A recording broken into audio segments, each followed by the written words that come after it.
তৃণমূল নামটি কিভাবে এলো, কেনই বা নতুন দলের এমন নামকরণ করেছিলেন মমতা বন্দ্যোপাধ্যায়? সেই প্রামাণ্য ইতিহাস প্রবীণরা অনেকেই ভুলে গিয়েছেন।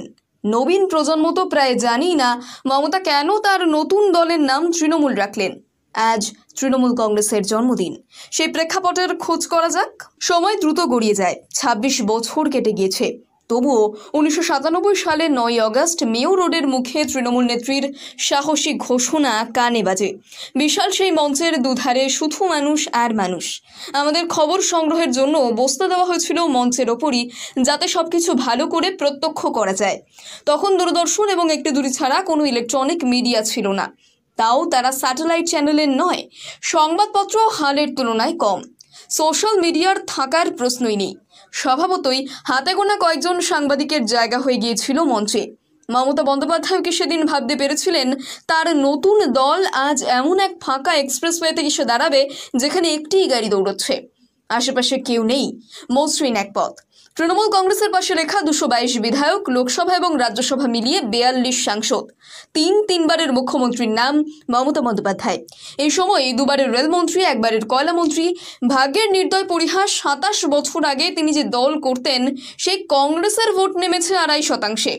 যে সিপিএমকে ক্ষমতাচ্যুত করার জন্য তার রাজনীতি, তাদের কোনো প্রতিনিধি নেই লোকসভা বিধানসভায়। ভোট মাত্র ৫-৬%। মমতা বললেন বটে, একবার ক্ষমতা থেকে সরিয়ে দিলে সিপিএম এর পার্টি অফিস খোলার লোক থাকবে না। তিনি পোড়খাওয়া নেত্রী, তাই হয়তো দেওয়াল লিখন পড়তে পেরেছিলেন। ৯৭ সালে দাঁড়িয়ে আমরা কেউই সেদিন ভাবতে পারতাম না তৃণমূলের দাপটে ২ শতাব্দী প্রাচীন দল দৈত্য থেকে বামন হয়ে যাবে। লাল পতাকা কর্পূরের মতো উবে যাবে গ্রাম বাংলা থেকে। ১৯৯৮ সালের ১ জানুয়ারিকে বঙ্গ রাজনীতিতে এক সন্ধিক্ষণ হিসেবে চিহ্নিত করা যায়। মমতাকে দল থেকে তাড়িয়ে নিজের সর্বনাশ ডেকে এনেছিল কংগ্রেস। সিপিএমও চেয়েছিল তাকে বহিষ্কার করুক কংগ্রেস। প্রখর মস্তিষ্কের নেতাদের অনুমান ভুল হয়েছিল।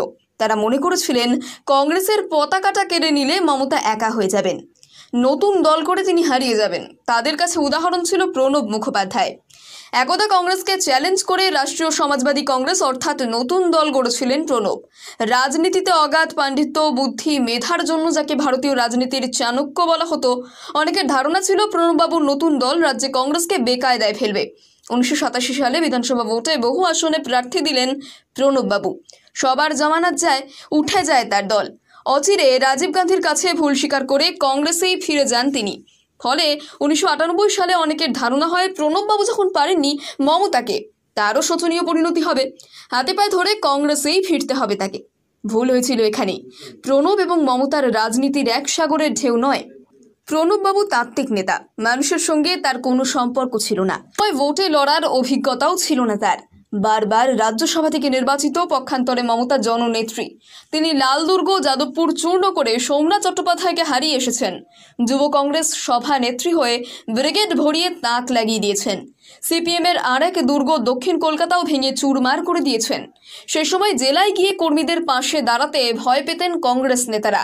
মমতা কিন্তু মমতা হয়েছেন কর্মী সমর্থকদের পাশে দাঁড়িয়েই। তিনি চলে যেতেন অত্যাচারিত কর্মীর বাড়ি, তখনই জেলায় তাকে দেখতে মানুষের ঢল। এহেন নেত্রী নতুন দল গড়তেই কংগ্রেসে ভাঙন শুরু হয়ে যায়। অদ্ভুত পরিস্থিতি, একদিকে রাজ্য কংগ্রেসের তাবড় নেতা, অন্যদিকে মমতার পাশে কর্মীরা। কি ঘটতে চলেছে স্পষ্ট হয়ে যায়। ১৯৯৮ দল গড়েই লোকসভা ভোটের মুখোমুখি। ফল প্রকাশ হলে দেখা যায় তৃণমূল ৭টি আসনে জিতল, কংগ্রেস পেল একটি দল। কেন্দ্রে সরকার পড়ে যাওয়ায় ১ বছর পর আবার লোকসভা ভোট, তৃণমূল বেড়ে ৮। কিছুদিনের মধ্যে কমিউনিস্ট নেত্রী গীতা মুখোপাধ্যায়ের আচমকা প্রয়াণের পর পাঁশকুড়া লোকসভা আসন ছিনিয়ে তৃণমূল ৯। নতুন দলের বয়স তখন ১.৫ বছর, তাতেই এত সাফল্য। হইচই ফেলে দিলেন তৃণমূল নেত্রী। তাহলে কি সিপিএম এর জম এসে গেলেন? জোকের মুখে নুন ছিটিয়ে দেওয়ার কাজটা মমতার ঘাড়ে। তৃণমূল অর্থাৎ গ্রাসরুট কথাটা নেহাত একটা সাধারণ শব্দ ছিল। এটি রাজনৈতিকভাবে ১৯৯৭ সালে প্রদেশ কংগ্রেসের নির্বাচনের সময় শোনা যেতে থাকে মমতার গলায়। কংগ্রেস সংগঠনে তখন সোমেন মিত্র রাজ। অন্যদিকে কংগ্রেসের ভেতর থেকে নানা বাধায় অস্থির মমতা। সিপিএম এর বিরুদ্ধে তিনি অল আউট, কিন্তু বাধা হয়ে উঠছে বিপরীত লবি, যাদের সঙ্গে সিপিএম এর যোগাযোগ বলে অভিযোগ। এই অবস্থায় মমতা চেয়েছিলেন প্রদেশ কংগ্রেসের রাশ নিজের হাতে নিতে, কিন্তু সোমেনবাবু ছিলেন ঘোরের রাজনীতি। নির্বাচনের ভোটার লিস্ট এমনভাবে তৈরি করলেন যাতে মমতা হালে পানি না পান। শুধু তাই নয়, জেলায় জেলায় মমতার অনুগামীরা যাতে কমিটিতে জায়গা করতে না পারেন তার সব আয়োজন করা হলো।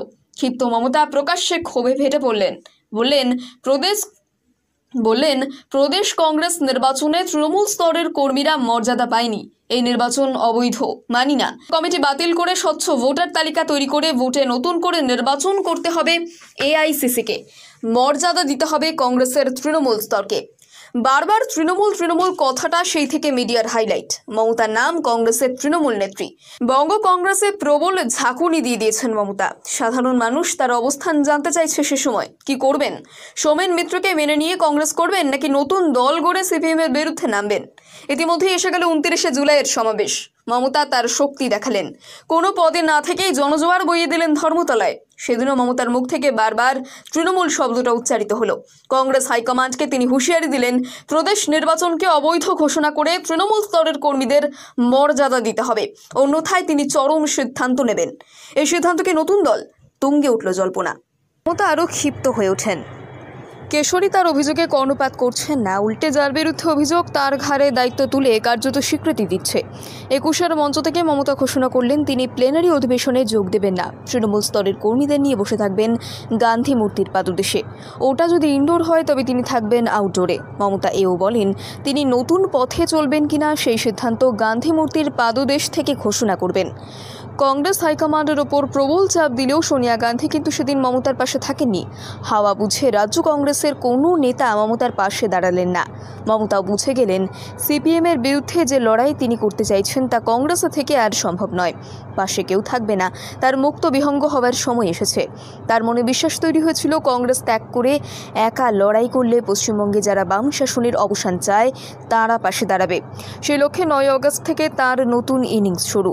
তৃণমূল শব্দটা সামনে রেখে তিনি প্রদেশ কংগ্রেসের সমান্তরাল একটি সেট আপ ওই মঞ্চ থেকে তৈরি করে দিলেন।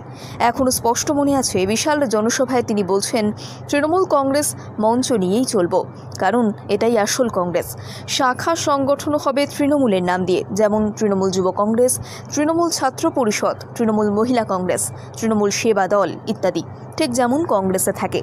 কংগ্রেস তাকে রাখবে না বুঝেই নিজের হাতে জোড়া ফুলের প্রতীক এঁকে তৃণমূল কংগ্রেস নাম দিয়েই নির্বাচন কমিশনে নতুন দলের আবেদন করলেন মমতা।